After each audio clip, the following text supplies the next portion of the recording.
Alright guys, we're back at another banger on Saints and ADT fam. And we're back at it, another banger. Today's video is gonna be all about how subscribers streaming destroyed the #1 hit. Pardon me. How streaming destroyed the #1 hit, and it's gonna describe why. And we genuinely do not know why. It's a cap. Let's get into it. But let's get into it. How valuable and how difficult getting a #1 really used to be. Jay-Z, who is generally seen as the greatest hip-hop artist of all time, has had 10. Wait, Doug, hold on, pause the mic, bro. Now people get #1 hits based off flow, based on how viral it is on TikTok, based on how many people make clips dancing in their bedrooms. Nah. Based on how many people now #1 hit no longer means nothing. People no longer work hard for that, bro. Exactly. His albums reached platinum status, and yet he didn't get his first #1 song until 2009 with Empire State of Mind, 13 years after his debut album Reasonable Doubt. You see, having a #1 song meant that your track was a dominant force on the airwaves, and this level of chart success translated to real-world sales, heavy radio play, and a lasting cultural impact. And you can see this in how every generation has those songs that truly embodies the spirit of their era. You know, it's the flow, bro. People, like why, most. Okay, why should? Nah, Michael Jackson was a goat, bro. He was a goat. But people no longer have like strong fan bases anymore. I feel like people no longer work on building like that fan base of people who are gonna keep re-listening to their music and stuff, bro. Exactly. But come on, fam. Like we all have to be like give others a chance. You know what I'm saying? Like, Who's others? I'm others. Give me a chance. You are others. Give me a chance. So, like Everybody Wants to Rule the World, you can immediately feel the spirit of the 80s coming through the production. And if you're like myself and you grew up in the 2000s, then think of the level of nostalgia you experience now whenever you hear a song like Drop It Like It's Hot or Lollipop. Because I'm happy. But in today's generation, it's the complete opposite. And it has everything to do with streaming and how streams affect the charts now. You see, I'm a big... Bro, wait, why is this guy's room so cool, bro? Check this setup, bro. Why is this a cool setup, bro?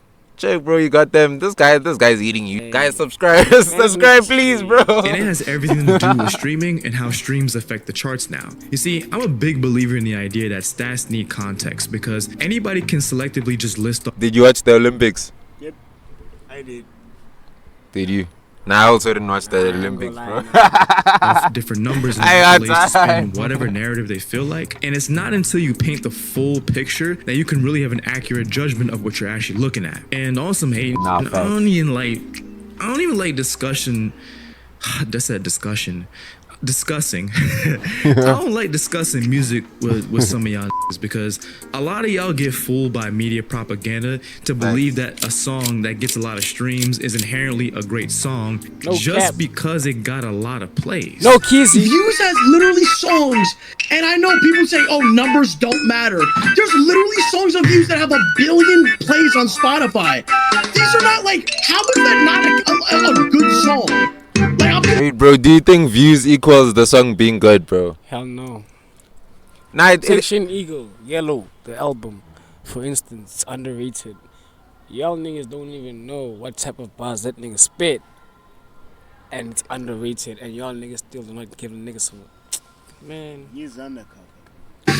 And when y'all started mentioning chart placement, I just tune a lot of y'all out because music is art and good. Can't believe you just said Shaney is undercover, bro. Art has never prioritized those. Okay, hold on, talk your talk, bro.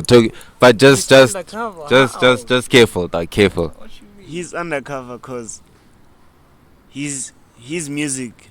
Most of us, we don't know about his music. Yellow, mayo. What are you talking about, bro? And worst of all, a lot of these #1s aren't really #1s. But nonetheless, I do respect numbers and accolades because no matter what area you're in, garnering #1 hits is an impressive feat. It's just not as impressive when you start comparing it to the old standards. And this is thanks to DSPs like Spotify and Apple Music and the newfound importance of these playlists curated by these providers like Spotify's Rap Caviar. You see, the way we consume music today has changed dramatically. Instead of going to the record store to physically buy one album for $14.99, for $11.99, we now have the the access to stream a seemingly unlimited amount of Shout out to us who don't pay for music, bro. If you know, you know. music right on our phones and laptops. And while the shift has made music more accessible than ever, it's also transformed what it means to hit number one on the charts, because these days, streaming platforms count plays towards chart rankings, and even more so, they factor in these playlist placements, and they use these like Fugazi Jedi mind tricks, aka algorithms and social media virality, to further the facade that these number ones are actually real. Like, bro, Tootsie Slide went number one, and it's nothing more than a demo quality B-side track with boring production, and it honestly sounds like a reference track for an AI rapper that sips holographic lean. And you know what other song went number one? Billie Jean. Like, dog, all that subjective shit first. Nah, and it's two different levels of music, bro. That's two different levels, bro. Michael Jackson took it high. Second, and truthfully ask yourself if these two songs belong in the same tier. And I want you to think about number ones like that going forward, at least for this video's sake, in tiers. Because while I do, Bro, but wait, doesn't that mean it's only gonna get worse then? Ah, shit, bro. We're fucked, bro. We're fucked. like rating systems that are usually much more uniform, I think it can be flawed and inconsistent. Who is this guy, depending on bro? the subject. This guy, bro. This guy, I think he rates music on YouTube, bro. But who is this guy, bro? Why haven't I watched any of his Matter, videos? especially the ones that are traditionally ranked from like 1 to 10, because not all 6s are the same, not all 10s are the same. It's weird. Sometimes it's really just easier to look at two things and see if they look like they belong together. Like, you wouldn't put chocolate on top of eggs unless you're the kind of person that eat puppies and yell at babies, right? In essence, should Tootsie Slide ever have went number one? Quick answer, no. Long answer, not in a million, billion, gajillion, Nah, and it shouldn't have even went number one as fast as it did, bro. reptilian years. So how did it get to number one to begin with? Simple. Drake is a high streaming artist, and that song wasn't made to last. But the thing is, bro, that it was dropped by Drake, bro, and Drake already had motion in the ocean when he dropped that, bro. So literally anything he dropped would have went number one, dog. Exactly, cause why it's Drake, my nigga. Yeah, bro, Drake once upon a time, hey man, he didn't miss not once, bro. It was made to get another hit on the resume and be played for TikTok trends. And this has become commonplace with a lot of artists today, where they're now being incentivized to make these 30-song album, do a measly 100,000. in the hopes that at least one of these songs can be paired with a viral dance or trend. And with this newfound need to cater to these streaming rules in order to close your mouth, dog. maintain success in music, the quality and aura behind a number one song has been diminished. And we're now experiencing an epidemic where songs and albums are now being made to be playlist ready. And music today is being cooked with microwaves and artificial ingredients, and it's no longer being Bro. Exactly. There's only one reason why I'm not even listening to the song, bro. I'm just watching the music video. There's only one reason why, bro. I'm not even listening to this song. I'm watching the music video. experiencing an epidemic where songs and albums are now being made to be playlist ready, and music today is being cooked with Yeah, bro. No. Yeah, bro. There's only one reason I'm gonna watch this, bro. Only one reason. I'm not even listening. I'm watching it on mute, dog. I'm watching it on mute. There's only one. Spices. microwaves and artificial. Bro, what color was that sign at the back, bro? That sign that was behind them, bro. What color was that sign? What side, my brother? What? What side? What color was that sign behind them, bro? Nah, I know. I was focused. That sign was green, bro. It was green. Check it. And it's no longer being made with attention to Yeah, you guys weren't looking. detail, interesting concepts, or cohesion, or just effort, to be honest. But what if I told Ooh, run away, bro. By the way, Runaway is such a coded song, dog. Close your mouth, guys. You guys chewing chippies, dog. Happy, Nah, dog. Nah. told you that this musical shift didn't actually start in the 2010s, but actually in 1999? Enter College students are making good use of the internet. The latest software makes it a bit too easy for students to access their favorite tunes. For the uninitiated, Napster was the pioneering peer-to-peer file sharing service founded by two college kids, both unironically named Sean. You see, the duo had the goal of creating an online network that allowed people to share and download music For free. and it changed the game forever. Because free music in the 2000s was unheard of. And people have always tried to find ways around the rules with any kind of loophole they can get their hands on. Right. And the original method I saw people using when I was growing up was burning CDs. I remember seeing... Bro, how old is this guy, bro? Do you guys know anything about burning CDs? And bro, all of this is flying over my head, bro. people with bags and really more so these books full of burned CDs and sharing them with their friends. But once Napster had launched and gave people access to an unlimited amount of free music, people all around the world were going crazy, especially teenagers and college students. And at its peak, Napster had about 80 million users registered to their network. Mr. Min, what happened? Yeah, where is everybody? Oh, I don't know. Maybe they're home listening to the free music they get off of Easy Juxta. But as Napster rose to prominence, its effects were having real-world consequences that many couldn't have foreseen. Their presence immediately exposed all the vulnerabilities in the music industry's business model, and it forced the Bro, how are you saying it's facts, but I don't even know what Napster is and I'm older than you, dog. What do you mean facts, bro? What are you talking about? record labels and artists to reconsider their approach to music distribution and promotion. Nah, these youngins. But let's be honest, right? Like, the music industry was not about to let come through and hit a lick on their operations, because after all, everyone knows it's only stealing if you're stealing from corporations and not the other way around, right? Because once you start digging into the piggy banks of powerful billionaires, you just gotta know that they're not gonna stand for it. And the industry responded as such. Who remembers Musica here? Who's old enough to remember Musica, dog? Do you know Musica? It's a production. Oh, sure. Sure, and then you want to tell me about Napster. Sure, my brother. Free music service run by Napster was ordered to stop the music. A federal court ruled Monday Napster must stop allowing music fans to swap copyrighted material. The business model built on infringement is not only morally wrong, but legally wrong. The RIAA, a trade group that represents the world's biggest record labels like Universal and Sony, had alleged that Napster was engaging in and assisting others in copying copyrighted music without payment or the express permission of the rights from the owners. The RIAA also claimed that Napster's existence would hurt the sales of the recording industry, and by December 1999, the body had sued Napster in the federal district court for mass copyright infringements and petitioned the court to shut down the website in its entirety. The legal battle was covered extensively in the news worldwide, because if the courts had even slightly favored Napster, it might have spelled the end for the record labels and the industry as a whole. But by July 2001, they were forced to shut down their service and barred. So wait, that means they would steal your music and then they would post it for free, dog. Nah, never mind. Napster a bad guy. From offering their file sharing services. But by that point, it was already Why too does this late, guy like and showing us Pandora's zebra box parts, was now bro? open to the world, as other websites from that point would pop up like LimeWire and FrostWire as replacements for the free online music market that Napster had created. It's kind of funny though, because like LimeWire and FrostWire in particular were the ones that I used growing up, and bro, I must have ruined both computers in my house with the amount of viruses that came from them.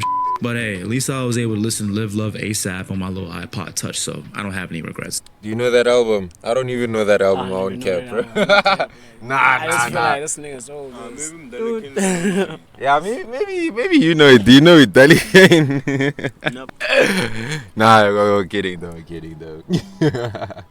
And I think there's some kind of like sick twisted poetic justice here in the fact that two college kids had created a website to have free music because they were more than likely just broke, eating oodles and noodles, and wanted to hear Metallica without paying $18.99 to do it. Honestly, the biggest lesson here is that you really shouldn't underestimate broke creatives with a lot of time on their hands. We are a very dangerous people. And even though Napster itself was short-lived, its impact on the music industry was undoubtedly profound and far-reaching because it accelerated the transition from physical to digital music distribution. And they even laid out the blueprint for future services like iTunes, Spotify, and Apple Music. Napster's legacy is evident in how we consume music today because it can be summed up in the following: on-demand, digital, and personalized. But the industry took the Napster blueprint and completed the final puzzle with the development of algorithms. Bro, how many guys do you know that are making playlists for girls, bro? And then they get the girl, bro, because of the music taste. How many guys? Bam, bam, bam. I know a lot, bro. I know a lot of niggas who rely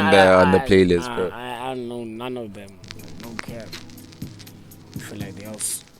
If Napster was the wheel, then the DSPs would be the Ford Motor Company because algorithms have invaded every aspect of the music industry. Let me go back to the 2000s for a minute because it's the last generation that lived without social media and streaming. During this time, you had programs like 106 and Park and MTV who held the biggest level look of at the difference in time, bro. Look at the drip, bro, and then look at how that nigga's the guy who's making the video, bro. Look at the difference, bro. Nah, times have changed for real, bro. Dictating like what was known 10, 20, in music. And with those programs, you always got a mixture of different genres and subgenres on your screen. 106 and Park never played just one style of rap. And MTV didn't just play the same genre over and over and over and over again. So if you were watching these programs, you were essentially exposed to everything. MTV ran their programs this way because it was the mainstream spot for music videos during that time. And when you're mainstream, you have to be mass appealing and service multiple different markets. So if I'm MTV, I gotta play Outkast, and then I gotta follow up with Shakira, and then I gotta give some love to Gwen Stefani, and more importantly, Britney Spears, because everybody is watching. So even if you didn't like Britney Spears, you still had to sit through some of her songs and videos to get a chance to watch the bands and artists you actually wanted to watch. And in watching some of the Britney videos, even the backpackers and some of the Dorito Finger crowd had to acknowledge the hits when they heard it, because Britney did have some bops that you just can't deny. Don't even hate right now, please. And this is the opposite of how algorithms function. Algorithms have become one of the most controversial additions to this new digital world, and it's because of the results it's had on dictating our personal biases and perceptions towards the world. Because with algorithms, everything is personalized to whatever you engage with, not necessarily whatever you like. That's a very important distinction. And it doesn't give you the chance to be exposed to something that you might like but don't know about. But that's the kicker though, because that's the goal for any social media app and DSP algorithm, is to keep you on their platforms for as long as possible, and they do that by monitoring our activities and figuring out what to put in our faces based on the data that we engage with. So if I'm a West Side Gun fan with a Spotify account and I use a Smart Shuffle option, I'm never gonna see Taylor Swift or Olivia Rodrigo pop up in my shuffle. It's more than likely gonna consist of that. Nah, but Faye, would you want to though? I don't think you'd want them to pop up. Nah, so it's I'd say algorithms are good, bro. Algorithms are good. It's algorithm. That was the algorithm. Or MF Doom. And this phenomenon works in reverse, causing us all to coexist in these different realms where our favorite artists are essentially the only artists that exist to us. And it's this factor more than any other that I believe is the reason why the #1 hit is now dead. Because if my song hits #1, but I only pop up in my fan base's algorithm and I don't end up in yours or the next man's, then at that point, I'm not actually being seen or heard by the masses. I just so happen to get the most views that week, if that makes sense, right? Creating this illusion of popularity where a song's chart position is influenced more by algorithmic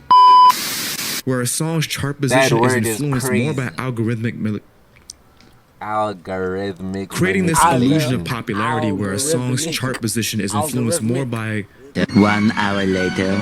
algorithmic manipulation than by organic listener choice. This might sound a little confusing, so think about it in this way, right? Mr. Beast. Mr. Beast is the biggest YouTuber in the world, and he has 308 million. Man, Mr. Beast is not a good guy, bro. By the way, he's not a good guy, bro. He's not a good guy, man. Million subscribers. That's damn near the population of the US. But I have never heard of him until last year, and to this day, not a single one of his videos have ever been in my homepage or in my suggestion feed. So while he is the biggest in terms of raw numbers, he's only the biggest to those who are in the know and his audience. The same applies with music. Artists like Drake and Taylor Swift can have songs from the new albums debut in the top 10 all at once because they have the star power to overshadow other songs that are on the Billboard charts the same week their album drops. And this is especially true if another popular mainstream act doesn't release anything the same week because it now gives their audience free reign to run up the streams, giving off the appearance of having an album that is so good that it took over the top 10 when in reality these artists just have a big audience and the impact they're making is primarily with their audience and not the rest of the world. So how has this affected the way we experience music? For us, the audience, the aura of a #1 song has lost some substance. know what I'm gonna as streaming do? becomes more prevalent, it will continue to when lose its when luster. it starts And getting for the dark, I'm artist, gonna make it means black navigating over. a more complex field where traditional milestones have meanings and where viral success can be both a blessing and a curse. I guess in the end, while streaming has democratized music and granted us limitless access, it's also reshaped our understanding of success in the industry and how we perceive and value #1 songs. Yeah, so that was another video. Thank you for watching. Like, comment, subscribe. Many more on the way.